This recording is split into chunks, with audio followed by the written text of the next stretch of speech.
اگر آپ کو لگتا ہے کہ صرف ڈراموں میں ٹویسٹ آتے ہیں تو جناب بھول جائیں، کیونکہ دستک کے آنے والی ایپیسوڈ تو جذباتی جھٹکوں سے بھرے ہوئے ہیں۔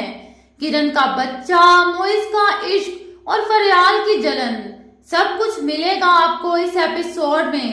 تو چلیے شروع کرتے ہیں دل کو چھو لینے والا ریویو۔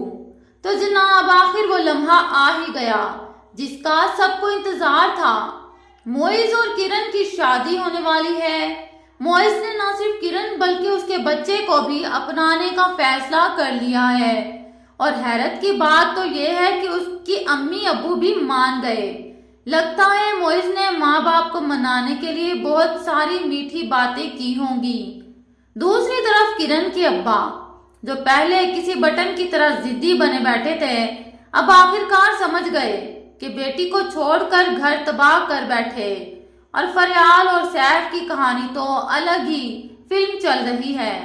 ان کا بچہ نہیں ہو رہا اور سیف نے شان کو دیکھ کر سوچ لیا کہ میں بھی باپ بن سکتا ہوں۔ اب فریال ڈری ہوئی ہے کہ کہیں شان دوبارہ نہ آ جائے، اس لیے میک اپ کر کے ایسے بیٹھی ہے جیسے کوئی ایوارڈ لینے جا رہی ہو۔ اب موئز کا صبر دیکھ کر لگتا ہے کہ یہ واقعی سچا عشق ہے۔ 4 سال تک ایک ہی لڑکی کا انتظار۔ بابا نے سمجھا شاید موئز آگے بڑھ گیا، لیکن موئز نے جذباتی تقریر جھاڑ دی۔ میں کرن کے بغیر نہیں جی سکتا۔ واہ بھائی، ایسے عاشق تو نیٹ فلکس پر بھی نہیں ملتے۔ پہلے تو امی ابو نے ہاتھ کھڑے کر دیے، لیکن جب موئز نے کہا یہ تو کرن سے شادی یا پھر زندگی بھر اکیلا رہوں گا، تو فوراً ہاں کر دی۔ کیا جذباتی بلیک میلنگ تھی بھائی، دل جیت لیا۔ ادھر سیف کو پچھتاوا ہو رہا ہے کہ بچہ نہیں ہو رہا، تو سوچنے لگا کیوں نہ کرن اور شان کو دوبارہ اپنا لے۔ اب آدھے سے زیادہ قصے میں سیف کا دل بدلا ہے اور باقی آدھا فریال جل رہی ہے۔ پھر انٹری ہوتی ہے سجاد کی، جو گھر میں اکیلا بیٹھ کر سوچنے لگا کہ غلطی تو میری ہی تھی۔ جیسے ہی اس کی طبیعت خراب ہوئی، اسپتال لے جایا گیا اور پھر احساس ہو گیا کہ بیوی کو چھوڑ کر غلط کیا۔